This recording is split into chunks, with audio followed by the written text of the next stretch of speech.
The phone in your pocket can hold more memories than every human being who lived and died before the invention of writing, all of them put together. Faces, names, numbers, maps, the whole contents of a life. And here is the strange part. That little glowing rectangle is not a new idea at all. It is just the latest version of a trick our species first pulled off at least 50,000 years ago, in the cold and the dark, using nothing but stone, bone, and string. Ancient humans built the first hard drives, and it might be the single most important thing we have ever done. To see why, you have to understand the trap they were born into. A human brain is a miracle, but it is a terrible place to keep data. It forgets. It quietly rewrites the past without ever telling you. And worst of all, it comes with an expiry date stamped on it. So what happens to everything a person knows the very moment they die? When a person dies, their entire library burns down with them. Picture the oldest woman in a small band of hunter-gatherers.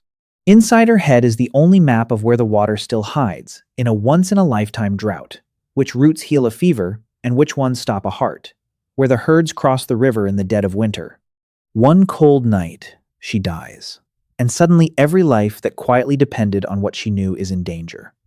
For almost all of human history, every single funeral was also a library, quietly burning to the ground. So the most powerful technology our ancestors ever invented was not fire, and it was not the wheel. It was working out how to lift a piece of knowledge out of a soft, dying brain and freeze it into something that could outlast the person who knew it, a memory you could hold in your hand, the very first hard drive. And here is the first shock. You probably think writing is where all of this begins. Writing turns up to the race 30,000 years late. Deep in a cave on the border of South Africa, archaeologists found a small, polished sliver of a baboon's leg bone, and cut carefully into its edge were 29 notches. It is called the Lebombo bone, and it is around 44,000 years old. 29 marks, almost exactly the number of days in one cycle of the moon. Someone, all those thousands of years ago, was keeping a careful count of something, and they did not trust their own memory to hold it. They saved the file to bone. It is the oldest piece of mathematics ever found on Earth. And it was not a one-off.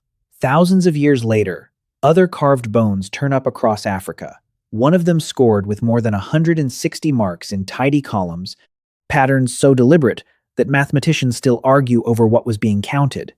Either way, the point holds. A memory, parked outside the skull. Then there is the art. You look at the famous cave paintings, the horses and the bison, and the great charging bulls, and you see decoration. But scattered all around those animals are little marks nobody could explain for a century. Dots, lines, and small Y-shapes. Only a few years ago, a researcher named Ben Bacon ran the numbers on more than 800 of these sequences. That is not decoration. It is a database. The dots count the months from the first thaw of spring to the season each animal mates, and the Y appears to mark the month it gives birth. The herds, the seasons, the births, all pinned to the rock. Those hunters had built something you would recognize instantly, a shared calendar, fixed to the wall so the whole group could read the same page. Now move forward in time, to the first farmers of the ancient Middle East. What do you do when there is suddenly far too much to remember? They had a brand new problem: stuff. Sacks of grain, jars of oil, heads of cattle, far more than anyone could ever juggle in their head. So they invented the save icon. Tiny clay tokens, each shape standing for a thing. A little cone for a small measure of grain, a sphere for a big one, an egg shape for a jar of oil. Count your goods, keep one token for each, and your inventory now lives on the table in front of you instead of in your leaky memory. To send a shipment, they sealed the tokens inside a hollow ball of clay, like a locked and labeled file, and pressed the shapes onto the outside so you could read the contents without ever breaking it open. And then someone had the idea that changed the species. Why keep the ball at all? Just press the shapes straight into a flat slab of clay. Those pressed shapes slowly hardened into the world's first writing, which means the very first thing human beings ever wrote down was not a poem or a prayer or the name of a god. It was a list of grain, Who owed how many sacks of barley to whom? Thousands of years of human writing, and the whole story opens with a receipt. But here is the case that breaks the rules completely. How do you run an empire of 10 million people without writing one single word? On the far side of the planet, the Inca did exactly that, spread thousands of miles down the spine of South America, and they never wrote a word. Instead, they tied it. Their hard drive was the quipu, a thick cord with hundreds of colored strings hanging off it, each one covered in knots. The height of a knot was its place value, ones and tens and hundreds, exactly like the numbers you use today. And the colors were the categories, red for warriors, yellow for gold.